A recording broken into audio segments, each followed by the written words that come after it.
রাজবাড়ীর গোয়ালন্দ উপজেলার দৌলতদিয়া ফেরিঘাটে নিয়ন্ত্রণ হারিয়ে সৌহার্দ্য পরিবহন নামের একটি যাত্রীবাহী বাস পদ্মা নদীতে পড়ে গেছে।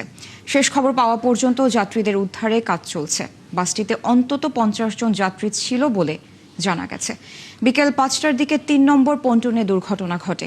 বিআইডব্লিউটিসির দৌলতদিয়া ঘাট কর্তৃপক্ষ জানিয়েছে, বিকেলে একটি যাত্রীবাহী বাস নিয়ন্ত্রণ হারিয়ে পদ্মা নদীতে পড়ে যায়। খবর পেয়ে উদ্ধার কাজের জন্য ঘটনাস্থলে ফায়ার সার্ভিস ও পুলিশের সদস্যরা পৌঁছায়। দুর্ঘটনার পর বেশ কয়েকজন যাত্রী সাঁতরে পাড়ে উঠেছেন।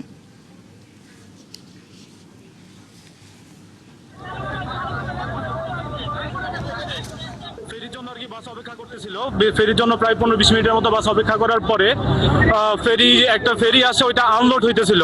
আর যে বাসটা দুর্ঘটনার সম্মুখীন হয়েছে, বাসটা এখানে এই পাশেই ফেরির জন্য সিরিয়ালে দাঁড়িয়েছিল। তো আমি আবার বাসের প্যাসেঞ্জার ছিলাম। তো আমি হঠাৎ করে অনেক কিছুক্ষণ বসে থাকার কারণে, অস্থির লাগার কারণে আমি একটু নিচে নেমে দাঁড়াই। তো আমি নামার ঠিক 3-4 মিনিট পরেই দেখি যে বাসটা এখন হেল্পার চালাইতেছিল নাকি বাসের ড্রাইভার চালাইতেছিল এটা বলতে পারিনি। তো বাস থেকে আনুমানিক 25 থেকে 30 স্পিডে সোজা বরাবর এসে ডিরেক্টলি এসে নদীতে পড়ে গেল। ঈদের সময় পুরো বাসই লোড ছিল, একটা সিটও ফাঁকা ছিল না। দর্শক, এ বিষয়ে আমরা বিস্তারিত জানবো। জানাতে আমাদের সাথে যুক্ত হচ্ছেন সহকর্মী মেহেদি হাসান। মেহেদি, এখন পর্যন্ত আমরা জানি যে 50 জন যাত্রী ছিল এমন ধারণা করা হচ্ছে, তবে এই সংখ্যাটি নিয়ে এখনো নিশ্চিত হওয়া গিয়েছে কিনা যে কতজন যাত্রী ছিল, এখন পর্যন্ত কতজনকে উদ্ধার করা সম্ভব হলো?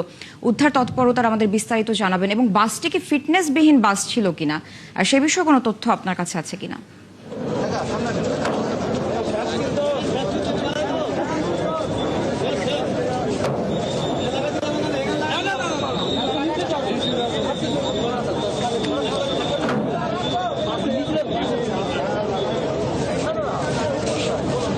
আমি ঠিক এই মুহূর্তে রয়েছি রাজবাড়ীর দৌলতদিয়া ফেরিঘাটের 3 নম্বর ফেরিঘাট এলাকায়। আপনি জানেন, আজকে বিকেল 5টার সময় ঈদ যাত্রা শেষ করে, প্রিয়জনের সাথে ঈদ করে কর্মস্থলে ঢাকায় ফিরছিল রাজবাড়ীর সৌহার্দ্য পরিবহন নামের একটি বাস। সৌহার্দ্য পরিবহনের বাসটি এই দৌলতদিয়া ঘাটের 3 নম্বর ঘাটে আসলে সেটি নিয়ন্ত্রণ হারিয়ে সরাসরি কিন্তু একেবারে পদ্মা নদীতে পড়ে যায়। যখন পদ্মা নদীতে পড়ে যায়, তখন সেই বাসটিতে 50 জনের অধিক, 50 জন থেকে 55 জনের মতো যাত্রী ছিল। সে যাত্রী নিয়েই কিন্তু বাসটি পদ্মা নদীতে পড়ে যায়। আমরা যদি আপনাকে একটু দেখানোর চেষ্টা করি, এরই মধ্যে কিন্তু ঘটনাস্থলে ফায়ার সার্ভিসের কর্মকর্তারা তারা কিন্তু এসেছে। ফায়ার সার্ভিস সহ যতগুলো ইউনিট রয়েছে তারা উদ্ধার কাজ শুরু করেছে। ঘটনাস্থলে রাজবাড়ীর জেলা প্রশাসন, রাজবাড়ীর পুলিশ প্রশাসন সকলেই ঘটনাস্থলে এসেছে। পাশাপাশি ঈদ যাত্রায় যদি কোনো ধরনের দুর্ঘটনা ঘটে, সেটিকে মোকাবেলা করার জন্য এই যে ঘটনাটি, তার পাশেই কিন্তু একটি উদ্ধারকারী জাহাজ হামজা, সেটিকে আগে থেকেই নিয়ে এসে রাখা হয়েছিল। সে হামজা উদ্ধার কাজ শুরু করেছে। তবে নদীর মধ্যে নেমে যে বাসটিকে দৃশ্যমান করা, সেই ধরনের কাজ এখনো শুরু হয়নি। ফায়ার সার্ভিস কর্মকর্তারা কাজ শুরু করেছে। আমরা প্রত্যক্ষদর্শীদের সাথে কথা বলেছি এবং ঘাট এলাকায় যারা রয়েছে তাদের সাথেও কিন্তু আমরা কথা বলেছি। আমাদেরকে স্থানীয়রা দাবি করেছে, সে বাসটি যখন তলিয়ে যায়, বাস থেকে বের হয়ে আসতে পেরেছে এই ধরনের স্থানীয়রা মোট 11 জনকে উদ্ধার করতে সম্ভব হয়েছে। আমি সংখ্যাটি আবারও বলছি, এটি কিন্তু স্থানীয়দের দাবি। স্থানীয়রা বলছে তারা সাতটা করে যখন আসছিল, তখন সেই স্থান থেকে 11 জনকে তারা উদ্ধার করতে পেরেছে। এটি আমাদের কাছে স্থানীয়রা দাবি করেছে। এবং ঘটনাস্থলের পাশেই যে বাড়িগুলো রয়েছে, সেই বাড়িতে তারা রয়েছে। এবং আমরা উদ্ধার হওয়া একজন শিশুর সাথে কথা বলেছি। সেই শিশুটি আমাদেরকে জানিয়েছেন সে তার মায়ের সাথে ঢাকায় যাচ্ছিল।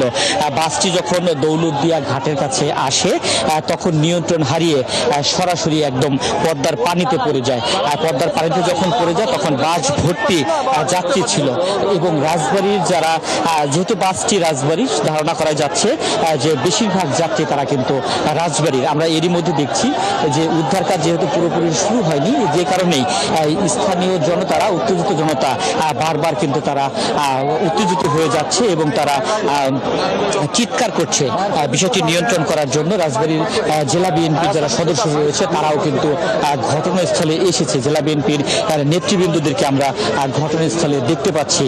পাশাপাশি আমরা দেখেছি সেনা সদস্যরা, বাংলাদেশ সেনাবাহিনীর সদস্যরা পরিবেশ পরিস্থিতি নিয়ন্ত্রণ করার জন্য তারাও কিন্তু ঘটনাস্থলে এসেছে। সেনা সদস্যরা তারা আপ্রাণ চেষ্টা করে যাচ্ছে পরিবেশকে শান্ত রাখার জন্য। তারা বলছে যে খুব দ্রুত সময়ের মধ্যেই উদ্ধার কাজ শুরু হবে। আমরা একটু চেষ্টা করি, আমরা দেখতে পাচ্ছি যে একজন স্বজন কান্নাকাটি করছে, আমরা একটু তার সাথে একটু যুক্ত করে আসি।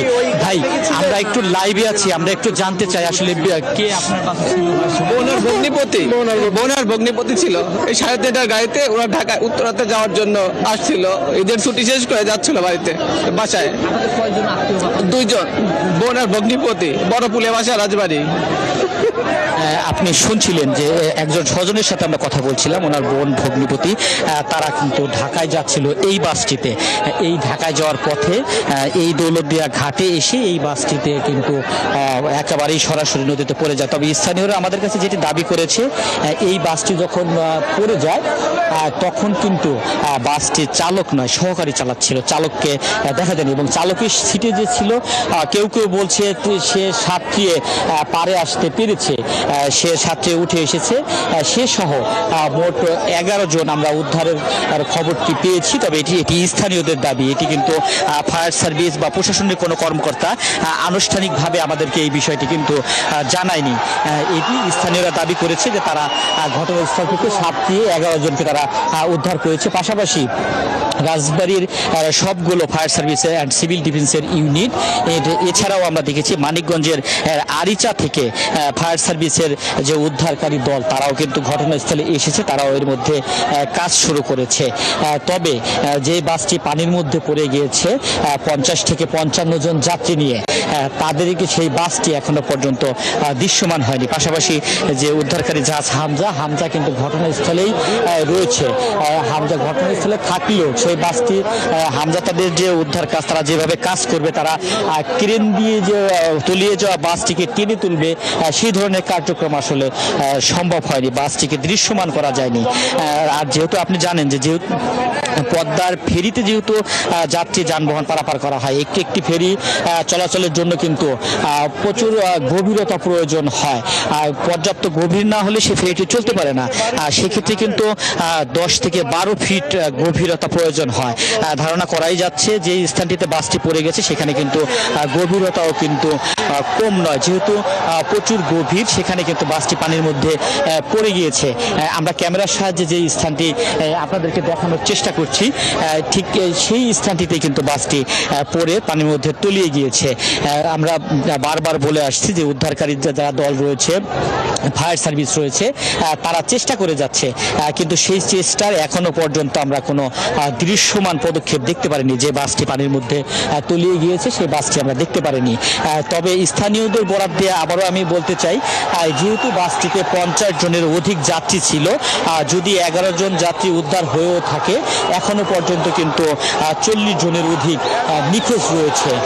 আর এই উদ্ধার কাজ যেহেতু এখনো পর্যন্ত পুরোপুরি শুরু হচ্ছে না বা শুরু করতে পারেনি কর্তৃপক্ষ, যে কারণেই ভুয়া করে কিন্তু স্থানীয় যারা উত্তেজিত জনতা রয়েছে তারা কিন্তু চিৎকার চেঁচামেচি করছে। এবং এই আপনার ক্যামেরার সাহায্যে আমরা আপনাদেরকে একটু দেখানোর চেষ্টা করি, এলাকাটিতে কিন্তু থমথমে অবস্থা বিরাজ করছে। আপনি জানেন যে প্রিয়জনের সাথে ঈদের আনন্দ শেষ করে মানুষ কিন্তু ফিরছিল। এরই মধ্যে ঘটনাস্থলে কিন্তু যেহেতু উত্তেজনাকর পরিবেশ সে বিরাজ করছে, এর মধ্যে আমরা দেখেছি যাতে ঘটনাস্থলটিতে পরিবেশ ভালো থাকে, পরিবেশটিকে বজায় রাখার জন্য রাজবাড়ী জেলা বিএনপির একটি প্রতিনিধি দল তারা কিন্তু ঘটনাস্থলে এসেছে এবং তারা মানুষকে শান্ত করার চেষ্টা করে যাচ্ছে। আমরা একটু রাজবাড়ী জেলা বিএনপির একজন নেতা গাজী আহসান হাবিব, তাকে একটু যুক্ত করে নিতে চাই, তারা আসলে এই বিষয়টিকে কিভাবে দেখছে, কিভাবে তারা দ্রুত সময়ের মধ্যে উদ্ধার কাজ হয়, তাদের আসলে বক্তব্যটা আমরা একটু শুনে আসি। আসলে ঈদ পরবর্তী মানুষের যখন ঘরে ফেরা, তখন এই বিষয়টি খুবই মর্মান্তিক। আমাদের রাজবাড়ির দৌলতদিয়া ঘাটে এইখানে সৌহার্দ্য পরিবহনের একটা বাস নিয়ন্ত্রণ হারিয়ে ফেরিতে ওঠার সময় নদীতে পড়ে যায়।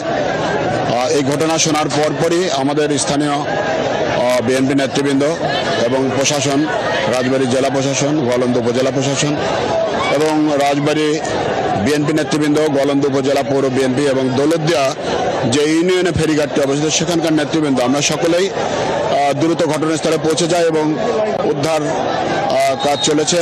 এখন বর্তমান আমরা এখানে অবস্থান করছি। আমরা আল্লাহর কাছে আমরা প্রার্থনা করি যাতে আমরা প্রাণহানি কম হয়। আর সকলকে ধৈর্য ধারণ আহ্বান জানাচ্ছি। এখানে অনেক মানুষ অপেক্ষা করছে, স্বজনহারারা অপেক্ষা করছে। তাদের সকলের কাছে অনুরোধ, আপনারা অপেক্ষা করুন। আমরা এখানে আমাদের কার্যক্রম চলছে। আমরা দ্রুতই বাস এবং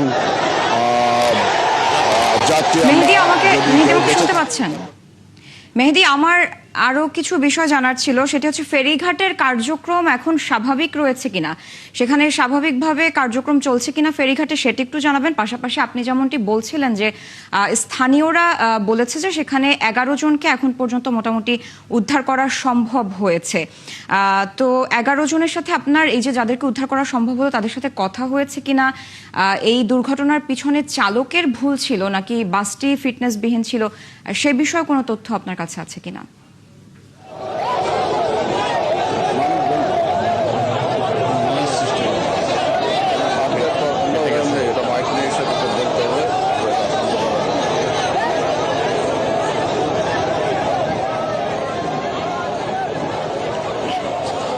দেশের গুরুত্বপূর্ণ নৌরুট এই দৌলতদিয়া পাটুলিয়াতে 3টি ঘাট সচল ছিল। 3টি ঘাটের মধ্যে এই 3 নম্বর ঘাটটিতে যেহেতু একটি হৃদয় বিদারক এবং মর্মান্তিক ঘটনা ঘটেছে, সৌহার্দ্য পরিবহনের একটি বাস যাত্রী নিয়ে নদীর মধ্যে পড়ে গিয়েছে, সেক্ষেত্রে এই ঘাটটি বন্ধ রয়েছে। এছাড়া সচল থাকা 4 এবং 7 এই দুটি ঘাট দিয়ে কিন্তু পারাপার অব্যাহত আছে। ফেরি পারাপার কিন্তু সচল আছে, ফেরি পারাপার চলছে। যারা কর্মস্থলে যাচ্ছে তারা কিন্তু যেতে পারছে। আরেকটি বিষয় আপনি জানতে চেয়েছেন যে যারা উদ্ধার হয়েছে তাদের সাথে আমি কথা বলতে পারছি কিনা। উদ্ধার হওয়াদের মধ্যে আমরা একজনের সাথে কথা বলেছি, একটি শিশুর সাথে আমরা কথা বলেছি। সেই শিশুটি আমাদেরকে জানিয়েছে সে তার মায়ের সাথে ঢাকায় যাচ্ছিল। সে সাথে তীরে আসতে পারলেও তার মা কিন্তু আসতে পারেনি। আমরা দেখেছি যে এই এলাকাটি কিন্তু এখন একেবারেই থমথম অবস্থা বিরাজ করছে, যেহেতু আপনারা জানেন যে রাজবাড়ির বাসটি রাজবাড়ির, সেক্ষেত্রে কিন্তু রাজবাড়ির যারা খবরটি ছড়িয়ে পড়েছে স্থানীয় জনতা সহ যাদের স্বজনরা নিখোঁজ রয়েছে তারা কিন্তু এই পল্টন এলাকায় এসে উদ্ধার কাজ নিয়ে বিভিন্ন ধরনের প্রশ্ন করছে, বারবার চিৎকার চেঁচামেচি করছে। ওকে, সব মিলিয়ে আমরা যে শিশুটির সাথে কথা বলেছি সেই শিশুটি দাবি করেছে তার মা এখনো নিখোঁজ। এছাড়া অন্য আরেকজন স্বজনের সাথে ধন্যবাদ যুক্ত হওয়ার জন্য। আমরা নিশ্চয়ই পরবর্তীতে আবারও আপনার সাথে যুক্ত হব এবং সেখানকার আপডেট আপনার মাধ্যমে দর্শকদের জানাবো। দর্শক, যুক্ত ছিলেন সহকর্মী মেহেদী হাসান। দৌলতদিয়া ফেরিঘাটে সৌহার্দ্য পরিবহনের একটি বাস নিয়ন্ত্রণ হারিয়ে পদ্মা নদীতে পড়ে যায়, আর সেখানকার এখন যে উদ্ধার কাজ চলছে তারই আপডেট আমাদের জানাচ্ছিলেন তিনি। ইরান যুদ্ধের প্রভাবে জ্বালানি পরিস্থিতি মোকাবেলায় করণীয় ঠিক করতে জরুরি বৈঠক করেছেন প্রধানমন্ত্রী তারেক রহমান। সচিবালয় প্রধানমন্ত্রীর দপ্তরে এই বৈঠক হয়েছে। ঈদের ছুটির পর দ্বিতীয় কর্মদিবসেও সকাল 9টায় সচিবালয়ে নিজ দপ্তরে আসেন প্রধানমন্ত্রী তারেক রহমান। এরপরই তিনি বৈঠক শুরু করেন। বৈঠকে সংশ্লিষ্ট মন্ত্রণালয়ের মন্ত্রীরা উপস্থিত ছিলেন। বিএনপি ক্ষমতায় আসার 1.5 সপ্তাহের মধ্যে শুরু হয়েছে ইরানের সঙ্গে যুক্তরাষ্ট্র ইসরায়েলের যুদ্ধ। এর প্রভাব বাংলাদেশেও পড়তে শুরু করেছে। বিশেষ করে বিদ্যুৎ ও জ্বালানি খাতে অস্থিরতা তৈরি হয়েছে। কিভাবে পরিস্থিতি মোকাবেলা করা হবে তা নিয়েই আজকের বৈঠকটি অনুষ্ঠিত হয়।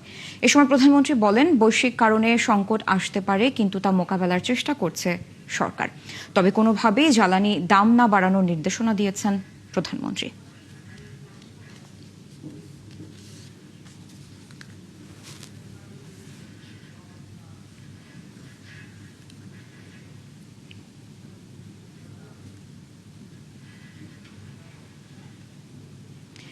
ইরান যুদ্ধে বৈশ্বিক সংকট থাকলেও দেশে জ্বালানি তেলের দাম না বাড়ানোর নির্দেশনা দিয়েছেন প্রধানমন্ত্রী। সকালে সচিবালয়ের সংবাদ সম্মেলনে প্রধানমন্ত্রীর নির্দেশনার কথা জানিয়ে তথ্যমন্ত্রী এবং তথ্য উপদেষ্টা জানান, দেশে জ্বালানির কোনো সংকট নেই। আতঙ্কিত হয়ে অতিরিক্ত তেল না কেনার আহ্বান জানান তারা। সামাজিক যোগাযোগ মাধ্যমকে কেন্দ্র করে নিউ মিডিয়া প্রকল্প নেওয়া হচ্ছে বলেও জানান প্রধানমন্ত্রীর উপদেষ্টা ডাক্তার জাহিদুর রহমান। আশিক মাহমুদের রিপোর্টে দেখুন বিস্তারিত। মধ্যপ্রাচ্যে যুদ্ধ পরিস্থিতির কারণে বিশ্বজুড়ে জ্বালানি সংকটের প্রভাব পড়েছে দেশেও। ডিপো থেকে পর্যাপ্ত সরবরাহ না পাওয়ায় এখন পাম্প মালিকরা তাদের ইচ্ছে মতো তেল দিচ্ছেন গ্রাহকদের, ফলে যানবাহনের দীর্ঘ সারি সারা দেশের ফিলিং স্টেশনগুলোতে। এই অবস্থায় সরকারের তরফ থেকে দেশে পর্যাপ্ত জ্বালানি মজুদের বারবার আশ্বাস দেয়া হলেও আতঙ্ক কাটছে না গ্রাহকদের। বিএনপি সরকারের 1 মাস পূর্তি নিয়ে বুধবার সচিবালয়ে সংবাদ সম্মেলনে তথ্যমন্ত্রী আশ্বস্ত করলেন, জ্বালানি তেলের প্রয়োজনীয় মজুদ আছে, জনগণকে আতঙ্কিত না হওয়ার আহ্বান জানান তিনি। আমাদের এই মুহূর্তে কোনো সংকট নাই, আশা করি আমরা সংকটের মোকাবেলা করতে হবে না।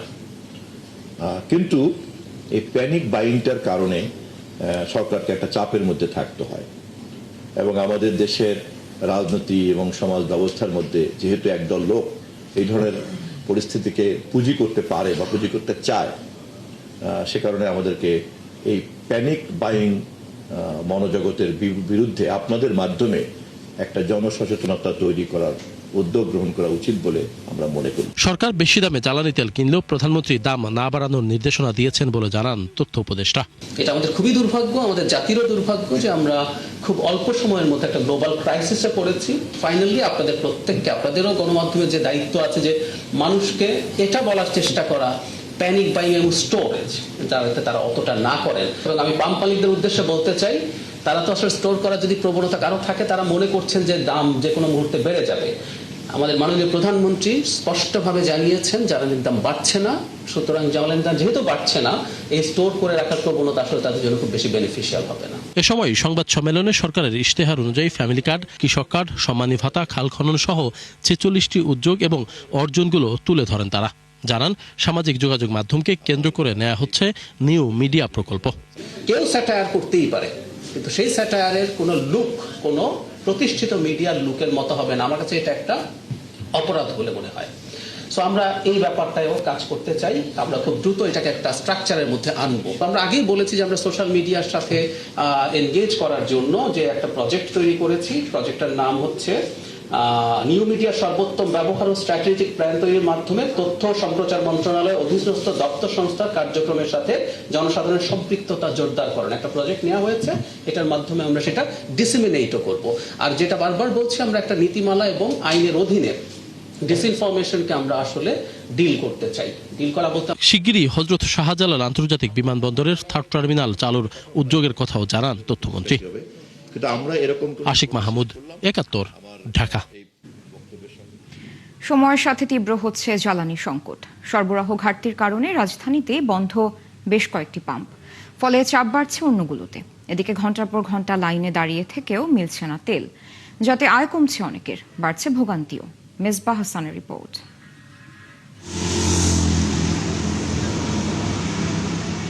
পাম্পে তেল নেই তা জানার পরও দীর্ঘ অপেক্ষা চালকদের। যাত্রী ছাউনি ও ফুটপাতে বসে হতাশ মনে সময় পার করছেন অনেকেই। বিমানবন্দরের পাশে এই পাম্পে স্বাভাবিক সময়ে অকটেন ও ডিজেলের চাহিদা 32,000 লিটার থাকলেও বর্তমানে তার যোগান দিতে হিমশিম খাচ্ছেন এই স্টেশনের মালিক। চাহিদা অনুযায়ী তেল না পাওয়ায় দিনের বেশিরভাগ সময় বন্ধ রাখতে হচ্ছে পাম্প। চাহিদা মানে ওইটাকে 3 গুণ যদি করি তারপরও শেষ হয়ে যাবে। এখন তো সবাই তো জানি না, কিছু অসৎ ব্যবসায়ী আছে যারা হয়তো এরকম ভাবে মজুত করে রাখতেছে। প্রতিদিন এক গাড়ি অকটেন, এক গাড়ি ডিজেল দিচ্ছে। আমরা সেই যতক্ষণ চলে ততক্ষণে আমরা চালাচ্ছি। বলছে দুপুরে পরে আসবে, এখন পর্যন্ত বসে আছি। এসে তেল দিতে দেখছেন? না, তেল দিতে দেখি নাই। রাজধানীতে তেজগাঁও, আছাদগেট, মহাখালী সহ বেশ কয়েকটি পাম্প বন্ধ থাকায় চাপ বাড়ছে অন্যগুলোতে, ফলে দীর্ঘ হচ্ছে জ্বালানি প্রত্যাশীদের লাইন। আমরা মনে হয় গাবতলী থেকে এই পাশে যে কয়টা পাম্প আছে সবগুলা খুঁজে পরে এখানে আসছি। 5-6 ঘন্টা সিরিয়ালে থাকার পরে 3টা বেজে গেছে। 3টার পরে বলতেছে তেল নাই, তেল দিবে না। ঘন্টার পর ঘন্টা দাঁড়ায় তেল পাওয়া যায় না। রাজধানীর কয়েকটি পাম্প ঘুরে তেল না পেয়ে নিরুপায় হয়ে দীর্ঘ লাইনে দাঁড়িয়ে রাইড শেয়ার পেশার শাহ আলম। ভোগান্তির সাথে সময় অপচয় হওয়ায় গেল কয়েকদিনে তার আয় নেমেছে অর্ধেকে। আগে তো মনে করেন যে 12টার একটার ভেতরে আমি 1200 টাকা কাজ করে বাসায় চলে যেতাম। এখন মনে করেন যে আমি 5টা পর্যন্ত 1200 টাকা ইনকাম করতে পারি না। ঢাকার শহর থাইকা খাইয়া এদের মানে খুবই কষ্টদায়ক। ইনকামে প্রভাব পড়বে না, যে 2 ঘন্টা হয়তো 200 টাকা হইতো, সেটা হচ্ছে না। একদিকে চাহিদার তুলনায় তেল না পাওয়ার অভিযোগ পাম্প মালিকদের, অন্যদিকে মজুদের অভিযোগ আছে কারো কারো, যার পেছনে সরকারের সমন্বয়হীনতাকে দুষছেন কেউ কেউ। সরকার তো বলছে পর্যাপ্ত পরিমাণ তেল আছে, তাহলে পাম্পওয়ালারা কেন পাম্প বন্ধ রাখবে, কেন তেল দিবে না? পাম্পের গেটে 10টা গাড়ি থাকতে পাম্প বন্ধ হয়ে যায়, তেল নাই, তাহলে এই ভুক্তভোগী আমরা কেন হব? সংকট কাটাতে দ্রুত বিকল্প উপায়ে তেল আমদানির পাশাপাশি প্রয়োজনীয় ব্যবস্থা নেওয়ার দাবি গ্রাহকদের। মিসবাহ হাসান, 71, ঢাকা। অন্তর্বর্তী সরকারের 133টি অধ্যাদেশের মধ্যে 120টি সংশোধন ও যাচাই বাছাই করে বিল আকারে তোলা হবে সংসদে। এসব অধ্যাদেশ পর্যালোচনায় জুলাই সনদ ও সংবিধানকে প্রাধান্য দেওয়া হয়েছে বলে জানিয়েছেন স্বরাষ্ট্রমন্ত্রী। সংসদের বিশেষ কমিটির দ্বিতীয় দিনের বৈঠক শেষে তিনি এসব তথ্য জানান। তবে কমিটির বিরোধী দলের সদস্যের অভিযোগ, দুদক, মানবাধিকার কমিশন ও পুলিশ কমিশন সহ বেশ কিছু অধ্যাদেশ সংশোধন করে সংসদে উত্থাপন করছে বিএনপি, যদিও তা মানতে নারাজ কমিটির সভাপতি। বিস্তারিত মাহিলা ইসলামের রিপোর্টে। জাতীয় সংসদের গঠিত বিশেষ কমিটির দ্বিতীয় দিনের বৈঠক শুরু হয় দুপুরে 2টায়। সংসদ ভবনের ক্যাবিনেট কক্ষে বৈঠক চলে ঘণ্টাব্যাপী। বৈঠক শেষে কমিটির সদস্য স্বরাষ্ট্রমন্ত্রী সালাউদ্দিন আহমদ জানান, জুলাই সনদকে প্রাধান্য দিয়ে সংবিধান সমুন্নত রেখেই অধ্যাদেশগুলোর বিল আকারে সংসদে তোলা হবে। এখানে 3টা ভাগ। একটা ভাগ হচ্ছে অধ্যাদেশগুলো যেভাবে উত্থাপিত হয়েছে, প্রণীত হয়েছিল, সেভাবে পাশ করতে গেলে নিয়ম হচ্ছে সংশ্লিষ্ট মন্ত্রণালয় সেই বিলগুলো আবার আনবে এবং সেভাবে পাশ হবে। আর কিছু কিছু অধ্যাদেশের বিষয়ে কিছু সংশোধনী সহ বিল উত্থাপিত হবে, সেগুলো সংশোধনী সহ পাশ হবে।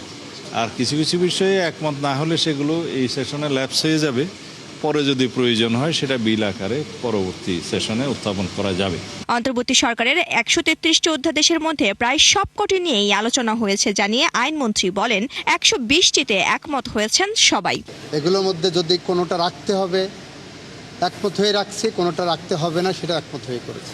আমরা সাংবিধানিক বাধ্যবাধকতার দিকে দৃষ্টি রেখে এগিয়ে যাচ্ছি। আইন যেভাবে পাশ হয় সেভাবেই যাবে। 2 তারিখের পরে অপেক্ষা করেন, একবারে সব বলে দিলে নেক্সট দিন কি বলবো। এ সময় কমিটির বিরোধী দলের সদস্য দাবি করেন 115টিতে ঐকমত্য হয়েছে, যেখানে গণভোট, দুদক ও পুলিশ কমিশনের মতো অধ্যাদেশ রহিতকরণে বিএনপির প্রস্তাবে বিরোধিতা করেছেন তারা। 2/3 মেজরিটির কথা বলে মানে অনেক খালি জুলাই চেতনা নয়, অনেক বিষয় যেগুলি দেশের জনগণের স্বার্থের পরিপন্থী, এগুলিতে আমরা একমত হব না। তবে কমিটির সভাপতি জানান, গণভোট রহিতকরণের বিষয়ে জামাত মিথ্যা বলছে, এ নিয়ে আবারও আলোচনা হবে বলে জানান তিনি। এখন ওনারা ওনাদের ভাবে বলেছে, তবে ওনারা আজকেও কোনো বিষয়ে আপত্তি উত্থাপন করে নাই, কোনো সংশোধনী প্রস্তাব আনে নাই, এবং আমরাও সেই মর্মে কোনো রকম কোনো সিদ্ধান্ত গ্রহণ করি। এ বিষয়ে সবাই একমত হতে না পারলে সংসদেই আলোচনা হবে বলেও জানান বিশেষ কমিটির সভাপতি। সংবিধানের আলোকে এগুলো আলোচনা করতে হবে, মানে সংবিধান সকলের ঊর্ধ্বে। মাহিলা ইসলাম, 71, ঢাকা। 25 মার্চের গণহত্যা ছিল সুপরিকল্পিত হত্যাযজ্ঞ। এটি ইতিহাসের একটি নৃশংস ও কলঙ্কিত দিন, এমন মন্তব্য করেছেন প্রধানমন্ত্রী তারেক রহমান। 25 মার্চ গণহত্যা দিবস উপলক্ষে দেয়া বাণীতে তিনি মন্তব্য করেন। প্রধানমন্ত্রী বলেন, 25 মার্চের গণহত্যা ছিল একটি সুপরিকল্পিত হত্যাযজ্ঞ। এই হত্যাযজ্ঞ কেন প্রতিরোধ করা গেল না, এ ব্যাপারে তৎকালীন রাজনৈতিক নেতৃত্বের দৃশ্যমান ভূমিকা ইতিহাসের গবেষণার বিষয়।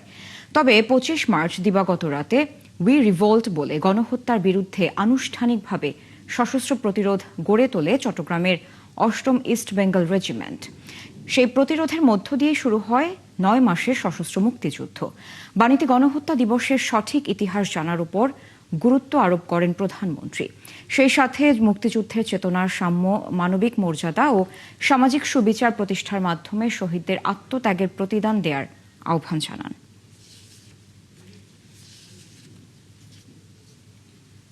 মুক্তিযুদ্ধের সময় পাকিস্তানি হানাদার বাহিনীর হাতে সংগঠিত হয় হত্যাযজ্ঞ। ইতিহাসবিদদের মতে এটি ছিল বিংশ শতাব্দীর নির্মম গণহত্যা। ৩০ লাখ মানুষের প্রাণহানির সেই ইতিহাস আজও বিশ্ব দরবারে আনুষ্ঠানিক স্বীকৃতি পায়নি। গবেষকরা বলছেন, বাংলাদেশে ঘটে যাওয়া গণহত্যার স্বীকৃতির জন্য আর্মেনিয়ার মডেল অনুসরণ করা যেতে পারে। বাংলাদেশ উদ্যোগী হয়ে বিভিন্ন দেশের পার্লামেন্টে প্রস্তাব পাশ করাতে পারলেই গণহত্যার স্বীকৃতির জন্য জোরালো হবে জনমত। রিপোর্ট ভাস্কর ভাদুরীর, ক্যামেরায় ছিলেন দুর্লভ মজুমদার।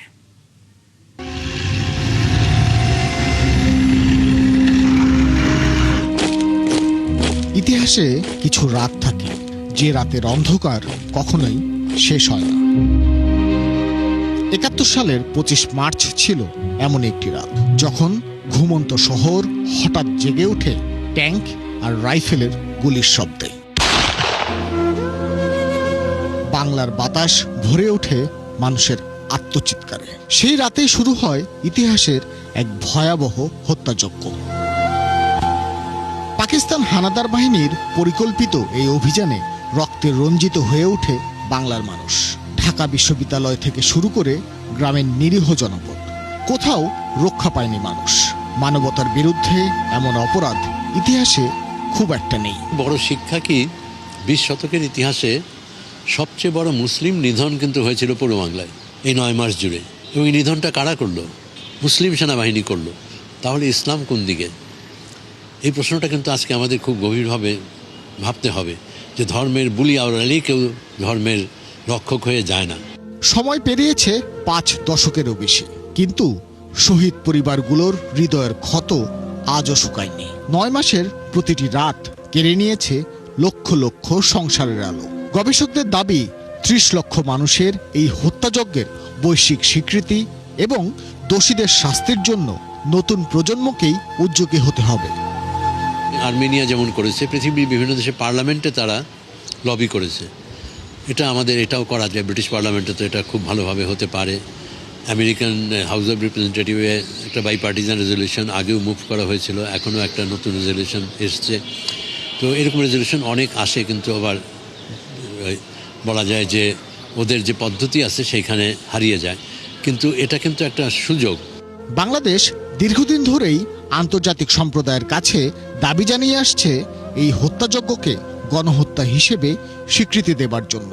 বিশ্বের বিভিন্ন দেশ ও গবেষণা প্রতিষ্ঠান এই দাবির প্রতি সমর্থন জানালেও আনুষ্ঠানিক স্বীকৃতি এখনো অধরাই। যারা গণহত্যা করে তারা কিন্তু সবসময় ডিনায়ালে যায়। আমার দেশেও কিন্তু গণহত্যার দোষর যারা, তারা কিন্তু একটা ডিনায়ালের চেষ্টা করে, নানাভাবে অপপ্রচার, অপতথ্য, এই শহীদের সংখ্যা ঘিরে বা এই বুদ্ধিজীবী হত্যা নিয়েও চরম মিথ্যাচার, এগুলো করে মানুষকে একটা ধোঁয়াশার মধ্যে ঠেলে দেওয়া। তো সেখানে তো সত্যকে নিয়ে এগোতে হবে, আর সত্য তো আমার পক্ষে, ইতিহাস আমার পক্ষে। সময়ের স্রোতে অনেক কিছুই বদলায়, কিন্তু ইতিহাসের কিছু রাত কখনোই বদলায় না। সেই ইতিহাসকে সত্যের মর্যাদা দিতে একটি শব্দই যথেষ্ট, তা হলো গণহত্যার স্বীকৃতি। যেই স্বীকৃতির অপেক্ষায় আজও প্রহর গুনছে বাংলাদেশ। ভাস্কর ভাদুরী, ৭১, ঢাকা। অবৈধ ক্লিনিক বন্ধে দিনভর অভিযান চালিয়েছে স্বাস্থ্য অধিদপ্তর। এই অভিযানে ঢাকা মেডিকেল কলেজ সংলগ্ন ৫টি বেসরকারি প্রতিষ্ঠানকে জরিমানা ও সিলগালা করা হয়েছে। ক্লিনিকগুলোতে নিম্নমানের পরিবেশ, লাইসেন্স ছাড়াই প্রতিষ্ঠান চালানো, চিকিৎসকের স্বাক্ষর নকল করে রিপোর্ট প্রদান সহ নানা অভিযোগে জরিমানা করা হয়। আরও জানাচ্ছেন মেহেদি হাসান। নাম অথেন্টিক হাসপাতাল ও ডায়াগনস্টিক সেন্টার, কিন্তু কাজের ধরন পুরোটাই উল্টো। ৫০ বেডের এই হাসপাতালে পিক আওয়ারে ৫ জন চিকিৎসক থাকার কথা থাকলেও চলছে মাত্র ১ জন দিয়ে। সেবিকাদের পরিস্থিতি আরও খারাপ। ১০ জনের কাজ চালানো হচ্ছে ৩ জন দিয়ে, বাকিদের কোনো খবরই নেই। স্বাস্থ্য অধিদপ্তরের অভিযানে এমন অনিয়ম ধরার পর করা হয় জরিমানা। এখন আছে বোধহয় ৩ জন আছে। ৩ জনের কারো যদি দুপুর ২টার আগে কোনো সিরিয়াস কন্ডিশন অন কলে আসে, অন কলে, এই বিষয়টাই আমরা আপনার থেকে বুঝতে পারছিলাম যে আপনার এখানে আপনার হচ্ছে আরপি নেই, অন কলে আপনাদের রোগী চিকিৎসকরা যদি ইমার্জেন্সি যদি দরকার হয়। এই অভিযানে ঢাকা মেডিকেলের পাশে আরেক প্রতিষ্ঠান আহমেদ ডায়াগনস্টিক ও হাসপাতালে রোগী ভর্তি বন্ধ রাখার নির্দেশ দেওয়া হয়। লাইসেন্স না থাকায় অ্যাক্টিভ ব্লাড ব্যাংক ও ডায়াগনস্টিক সেন্টার বন্ধ ঘোষণা করা হয়। প্রাইম টিজি ডায়াগনস্টিক ব্লাড ব্যাংকের লাইসেন্স না থাকায় বন্ধ ও 60,000 টাকা জরিমানা করা হয়। আর হেলথ এইডে অভিযান পরিচালনা করে বন্ধ ও 1 লাখ টাকা জরিমানা করে স্বাস্থ্য অধিদপ্তর। লাইসেন্স আমি যতটুকু জানি স্যার আমাদের সব কিছু ওকে আছে। আমি একজন টেকনিশিয়ান আমাদের মালিক পক্ষের সাথে কথা বলে আমি এখানে জয়েন করছি। আদারওয়াইজ স্যার আমি বেশি কি লাইসেন্স ডায়াগনস্টিক লাইসেন্স আছে স্যার, ব্লাড ব্যাংকের লাইসেন্স আছে বলে আমাকে জানিয়েছেন। যা যা লাগে প্রসেস আমরা করতেছি। ব্লাড ব্যাংক লাইসেন্স পেলে আমরা ব্লাড ব্যাংকের যাবতীয় আছে এটা আমরা করবো আর কি। স্বাস্থ্য অধিদপ্তর বলছে এই অভিযান রুটিন ওয়ার্ক, বছর জুড়েই এমন অভিযান চলমান থাকবে। এই অভিযানের উদ্দেশ্য বেসরকারি সেবা প্রতিষ্ঠান ও সাধারণ মানুষের মাঝে সচেতনতা বৃদ্ধি করা। আমরা সকাল থেকে 5টা প্রতিষ্ঠানে এখানে ভিজিট করেছি, কাল রাত থেকে বলবো আর কি, যেহেতু রাতটাকে আমি ধরে জেনেছি। এর মধ্যেই আমরা এই অভিযানগুলো পরিচালনা করছি, সবাইকে সতর্ক করছি এবং বন্ধ করাও একটা সতর্কতা। আশা করি এই একটা বন্ধ থেকে আরো 5 জন সতর্ক হবে এবং আরো 5 জন জনগণকে সুষ্ঠু সেবা দিবে, এটাই আমাদের উদ্দেশ্য। ভুলগুলো সংশোধনের প্রমাণ দিতে পারলে প্রতিষ্ঠানগুলো আবার চালুর বিষয়ে বিবেচনা করা হবে বলেও জানানো হয় অভিযান পরিচালনাকারী কর্মকর্তাদের পক্ষ থেকে। মেহেদী হাসান, 71, ঢাকা। দর্শক, চলছে সংবাদ সংযোগ। সরাসরি সংবাদ অনুষ্ঠান দেখতে চোখ রাখুন 71 ফেসবুক পেজে এবং সাবস্ক্রাইব করুন 71 ইউটিউব চ্যানেল। থাকুন 71 সাথে।